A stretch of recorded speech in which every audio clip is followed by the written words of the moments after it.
हमारी खुदावंद यीशु की अंजील मुक़द्दस मरकज़ के मुताबिक 8वें बाब की 34 आयत से लेकर 9वें बाब की पहली आयत तक। उस वक्त यीशु ने हजूम को अपने शागिर्दों समेत पास बुलाकर उनसे कहा, अगर कोई आदमी मेरे पीछे आना चाहे तो वो खुद इनकारी करे और अपनी सलीब उठाए और मेरे पीछे हो ले, क्योंकि जो कोई अपनी जान बचाना चाहे वो उसे खोएगा, और जो कोई मेरी और अंजील की खातिर अपनी जान खोएगा वो उसे बचाएगा। क्योंकि आदमी को क्या फ़ायदा होगा अगर सारी दुनिया हासिल करे और अपनी जान का नुकसान उठा ले, या आदमी अपनी जान के बदले क्या देगा। क्योंकि जो कोई इस ज़नाकार और ख़ताकार पुश्त में मुझसे और मेरी बातों से शर्माएगा, इब्ने इंसान भी जब अपने बाप के जलाल में पाक फरिश्तों के साथ आएगा तो उससे शर्माएगा। और उसने उनसे कहा, मैं तुमसे सच कहता हूँ कि जो यहाँ हाजिर हैं उनमें से बाज़ ऐसे हैं जो मौत का मज़ा हरगिज़ न चखेंगे जब तक कि खुदा की बादशाही को बाकुदरत आया हुआ न देख लें।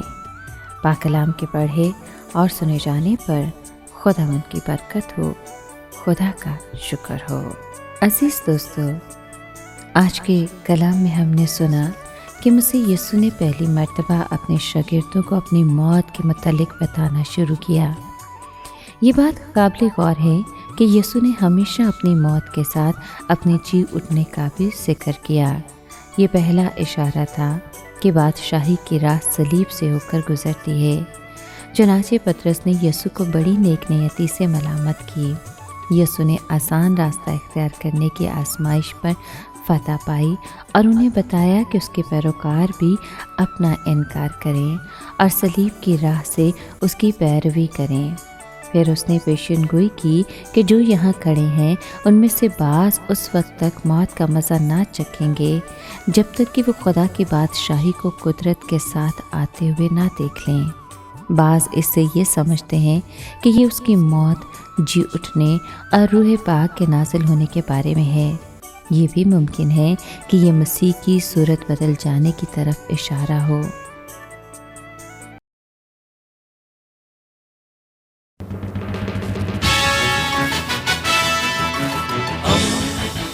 दोस्ती का पैगंबर, रेडियो वेरितास एशिया।